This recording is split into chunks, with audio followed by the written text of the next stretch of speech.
तुझो पीउ सां छेड़ो, तुझो चीचल मां सां छेड़ो, तुझो परदेसियाणी भेण सां छेड़ो, तुझो घर वारी सां छेड़ो, तुझो पंज बच्चन सां छेड़ो, तुझो ओड़े पाड़े वाले सां न पहुचाइजो।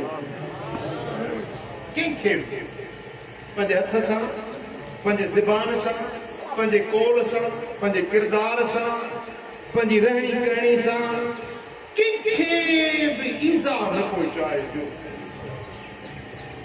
कंहिं इंसान, कंहिं जानवर, कंहिं जीत, वरी काफ़िर आहे, हिंदू आहे, गैर मुस्लिम आहे, पर तव्हां कॾहिं बि कंहिंखे ईज़ा न पहुचाइजो। इहो पंहिंजे ज़िंदगी जो उसूल बणाइजो।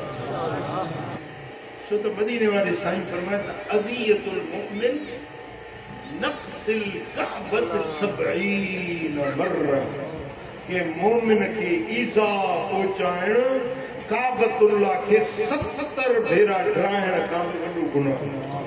बैतुल्लाह खे ड्राहे, काबे खे, ख़ुदा जे घर खे ड्राहे, हिकिड़ो भेरो न, ॿ भेरा न, 70 भेरा काबे खे ड्राहे, उन के मोमिन जी दिलि रंजाए।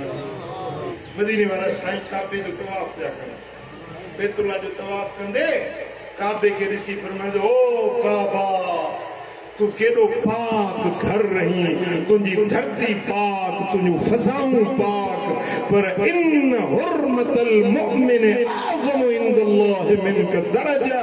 ए काबा, मोमिन बाने जी इज्जत ऐं हुर्मत तो काबे खां बि 70 भेरा अल्लाह वटि वधी। तुझो पीउ सां छेड़ो, तुझो चीचल मां सां छेड़ो, तुझो परदेसियाणी भेण सां छेड़ो, तुझो घर वारी सां छेड़ो, तुझो पंज बच्चन सां छेड़ो, तुझो ओड़े पाड़े वारे सां छेड़ो। तू कीअं अल्लाह जो कुर्ब माणींदे जो पंजन सां जंग जो ॿिन्ही जहान जो सुख सहूलत सोभ कामयाबी ॿिनि ॻाल्हियुनि में। दोस्तनि सां मरवत ऐं महिरबानी, दुश्मननि जी ख़ातिर मदद। दोस्तनि सां लुत्फ़ो करम हुजे, एहसान मरवत महिरबानी हुजे, दुश्मननि सां बि अलग सलग सुठी हुजे, दुश्मननि सां बि ख़ातिर मदारत रखो। बस ॿिन्ही जहान जी सोभ में